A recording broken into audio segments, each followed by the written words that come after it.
नमस्कार विद्यार्थी मित्रांनो, मुंबई उच्च न्यायालय भरती 2025 शिपाई व हमाल या पदासाठी आपण या ठिकाणी प्रश्नपत्रिका अशाच प्रकारचा पॅटर्न आणि अशाच प्रकारचे प्रश्न तुम्हाला परीक्षेमध्ये पाहायला मिळणार आहेत। पहिला प्रश्न आहे, महात्मा गांधींनी असहकार मागे घेण्याचा निर्णय कधी घेतला? ऑप्शन आहेत ऑक्टोबर 1923, 1922, 1924, फेब्रुवारी 1922। या ठिकाणी योग्य उत्तर होईल फेब्रुवारी 1922 या दिवशी महात्मा गांधींनी असहकार मागे घेण्याचा निर्णय घेतला। असहकार आंदोलनाची सुरुवात 1 ऑगस्ट 1920 या दिवशी झाली।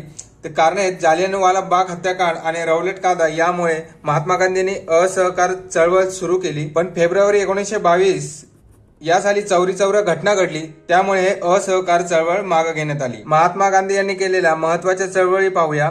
चंपारण्य 1917, खेडा सत्याग्रह 1918, असहकार चळवळ 1920 आणि भारत छोडो आंदोलन 1942 यावरती हमखास एक ना एक प्रश्न विचारला जातो। प्रश्न दुसरा, सध्या महाराष्ट्र राज्यातील उच्च न्यायालयातील मुख्य न्यायाधीश कोण आहेत?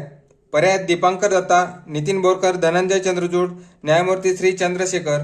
तर या ठिकाणी योग्य उत्तर होईल न्यायमूर्ती श्री चंद्रशेखर। या ठिकाणी 53वे भारताचे चीफ जस्टिस ऑफ इंडिया आहेत न्यायमूर्ती सूर्यकांत। प्रश्न तिसरा, महाराष्ट्रात सत्यशोधक समाजाची स्थापना कोणी केली? पर्याय ज्योतिबा फुले, विनोबा भावे, डॉक्टर भीमराव आंबेडकर, लाला लजपत राय। या ठिकाणी योग्य उत्तर होईल ज्योतिबा फुले यांनी महाराष्ट्रामध्ये सत्यशोधक समाजाची स्थापना केली। तर सत्यशोधक समाजाची स्थापना 24 सप्टेंबर 1873 पुणे या ठिकाणी केलेली आहे। मित्रांनो, तुम्हाला जर मुंबई उच्च न्यायालय झालेल्या प्रश्नपत्रिका लिपिक तसेच शिपाई व हमाल या पदासाठी 2018 पासून previous year question paper, TCS चे झालेले सर्व प्रश्नपत्रिका, मुंबई उच्च न्यायालय झालेल्या प्रश्नपत्रिका लिपिक तसेच शिपाई व हमाल या पदासाठी झालेल्या, तसेच 2018 पासूनच्या सर्व प्रिव्हियस इयर क्वेश्चन पेपर, 2024 साली झालेल्या TCS च्या सर्व प्रश्नपत्रिका आणि उत्तरपत्रिका सुद्धा फक्त 99 रुपये मिळणार आहेत। त्यासाठी तुम्हाला जिल्हा न्यायालय भरती 2025 हा कोर्स जॉईन करायचा आहे। ज्योतिबा फुले यांनी 1848 मध्ये पुणे या ठिकाणी मुलींची पहिली शाळा काढली। त्यानंतर बालहत्या प्रतिबंधक गृह 1863 साली काढले। त्यानंतर सत्यशोधक समाजाची स्थापना 1873 साली केली आणि त्यांनी ग्रंथ लिहिले गुलामगिरी 1873 मध्ये आणि शेतकऱ्यांचा आसूड हा देखील ग्रंथ महात्मा फुले यांनी लिहिलेला आहे। प्रश्न चौथा, स्वातंत्र्योत्तर भारतात प्रारंभी मतदानासाठी आवश्यक असलेली पात्रता वय किती होते? 25 वर्ष, 18 वर्ष, 21 पेक्षा जास्त, 30 वर्ष। तर सुरुवातीला हे 21 वर्ष होते। त्यानंतर 1988 मध्ये संविधान घटना दुरुस्ती 61वी घटना दुरुस्ती केली आणि मतदानाचे वय 18 वर्ष करण्यात आले। प्रश्न पाचवा, 1857च्या उठावानंतर बहादूर शाह याला कोणत्या तुरुंगात ठेवण्यात आले? पर्याय आहेत रंगून, काश्मीर, नेपाळ, तिबेट। या ठिकाणी योग्य उत्तर होईल रंगून या ठिकाणी, आणि त्या ठिकाणीच बहादूर शाह जफर याचा मृत्यू झाला। आता सध्या ते म्यानमार या ठिकाणी आहे। भारताच्या स्वातंत्र्य लढ्याचा पहिला उठाव 1857 या साली झाला। बहादूर शाह जफर यांनी दिल्लीचे नेतृत्व केले, झाशी राणी लक्ष्मीबाई यांनी झाशीचे नेतृत्व केले, नानासाहेब पेशवे यांनी कानपूरचे नेतृत्व केले आणि बेगम हजरत महल यांनी लखनौ या ठिकाणी नेतृत्व केले। आणि 10 मे 1857 या ठिकाणी मेरठ या ठिकाणी पहिली ठिणगी पेटली आणि 1857चा उठाव सुरू झाला। प्रश्न सहावा, भारतात सुमारे 95% परकीय व्यापार कशाने होतो? रेल्वे वाहतूक, हवाई वाहतूक, रस्ते वाहतूक, सागरी मार्ग। या ठिकाणी योग्य उत्तर होईल सागरी मार्गाने 95% पेक्षा जास्त परकीय व्यापार होतो। महाराष्ट्रातील खालीलपैकी कोणत्या जिल्ह्यात जिल्हा परिषद नाही? गोंदिया, अकोला, धुळे, मुंबई शहर। योग्य उत्तर होईल मुंबई शहर। मुंबई शहर आणि उपनगर या ठिकाणी जिल्हा परिषदा नाही। तर महाराष्ट्रामध्ये एकूण 36 जिल्हे आहेत आणि जिल्हा परिषदा ह्या 34 आहेत। प्रश्न आठवा, क्षेत्रफळाच्या दृष्टीने महाराष्ट्रातील सर्वात लहान जिल्हा कोणता? पर्याय सिंधुदुर्ग, नंदुरबार, मुंबई शहर, मुंबई उपनगर। या ठिकाणी योग्य उत्तर होईल पर्याय क्रमांक 3 मुंबई शहर। आणि महाराष्ट्रातील क्षेत्रफळाच्या दृष्टीने सर्वात मोठा जिल्हा अहिल्यानगर। प्रश्न 9वा, तू ही कविता पाठ कर या वाक्यातील क्रियापदाचा अर्थ काय होतो? पर्याय स्वार्थ, आज्ञार्थ, संकेतार्थ, विद्यार्थ।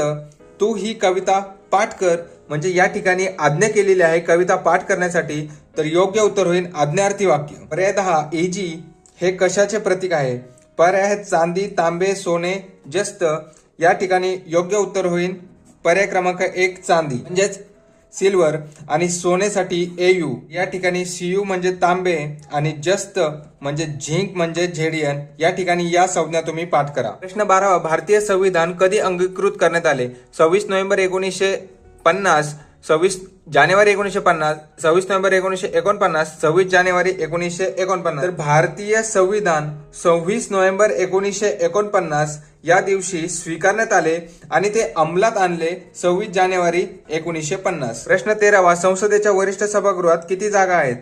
पर्याय 250, 545, 238, 555. या ठिकाणी वरिष्ठ सभागृह म्हणजे राज्यसभा. राज्यसभेमध्ये 250 जागा आहेत आणि कनिष्ठ म्हटलं की लोकसभामध्ये 545 आहेत. प्रश्न 14वा, भारत आणि श्रीलंका यांच्या दरम्यान कोणती सामुद्रधुनी आहे? पालची सामुद्रधुनी, मलक्का, जिब्राल्टर, बेरिंग. या ठिकाणी योग्य उत्तर होईल पालची सामुद्रधुनी. प्रश्न 15वा, सध्या भारतातील सर्वोच्च न्यायालयातील न्यायाधीश म्हणजे चीफ जस्टिस ऑफ इंडिया कोण आहेत?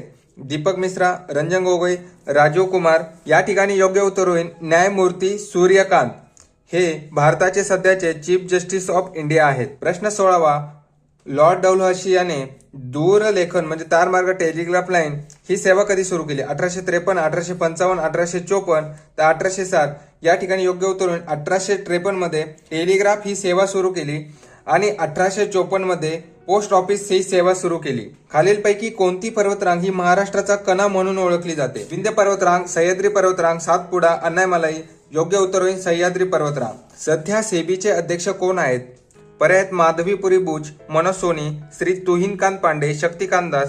या ठिकाणी योग्य उत्तर होईल श्री तुहिनकांत पांडे हे सध्या सेबीचे अध्यक्ष आहेत. ते पूर्वी भारत सरकारचे वित्त सचिव होते म्हणजेच फायनान्शियल सेक्रेटरी होते. ते सध्या 11वे सेबीचे अध्यक्ष आहेत. प्रश्न 19वा, भारतीय राज्यघटनेच्या टिंबटिंब कायद्यानुसार राष्ट्रपतींना काढून टाकण्यात येते. अनुच्छेद 80, कलम 61, कलम 50. या ठिकाणी योग्य उत्तर होईल कलम 61 नुसार राष्ट्रपतींना काढून टाकण्याची तरतूद केलेली आहे. प्रश्न 20, कोसला या कादंबरीचे लेखक कोण आहेत?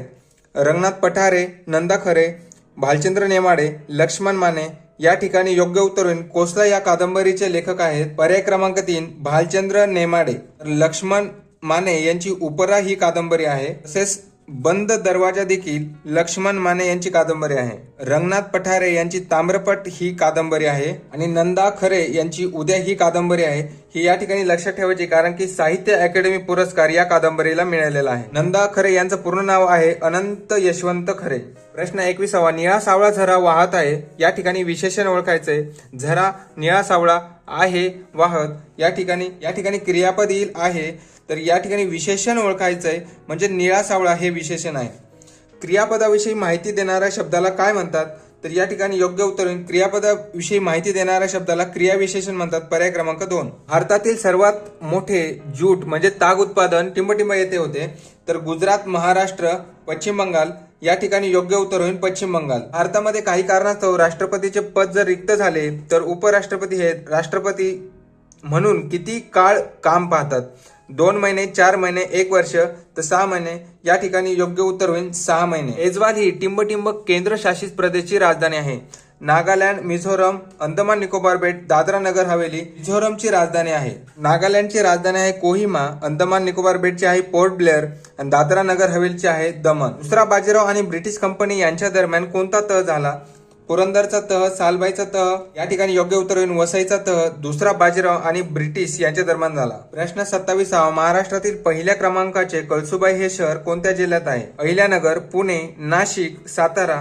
तर या ठिकाणी योग्य उत्तर होईल महाराष्ट्रातील सर्वात उंच शिखर 1646 मीटर महाराष्ट्रातील अकोले या तालुक्यात आहे. प्रश्न 28, महाराष्ट्रामध्ये किती प्रशासकीय विभाग आहेत? तर या ठिकाणी योग्य उत्तर होईल महाराष्ट्रामध्ये 6 प्रशासकीय विभाग आहेत. प्रश्न 29, भारतात उच्च न्यायालयाच्या न्यायाधीशाची नेमणूक कोण करते? पर्यायात पंतप्रधान, राष्ट्रपती, राज्यपाल, कायदा व न्यायमंत्री. या ठिकाणी योग्य उत्तर होईल राष्ट्रपती हे. प्रश्न 30, भारतातील पहिला अणुऊर्जा प्रकल्प महाराष्ट्रात कोठे आहे? तर या ठिकाणी योग्य उत्तर होईल तारापूर या ठिकाणी पहिला अणुऊर्जा प्रकल्प आहे. मित्रांनो, तुम्हाला व्हिडिओ आवडला असेल व्हिडिओला लाईक करा आणि चॅनेलला सबस्क्राईब करायला विसरू नका. तुम्हाला जर पीडीएफ हवी असेल तर स्मार्ट एज्युकेशन मराठी हे प्ले स्टोरवरून ऍप्लिकेशन डाउनलोड करा. या ठिकाणी तुम्हाला पीडीएफ मिळून जाईल. भेटूयात पुढील व्हिडिओमध्ये. तोपर्यंत नमस्कार.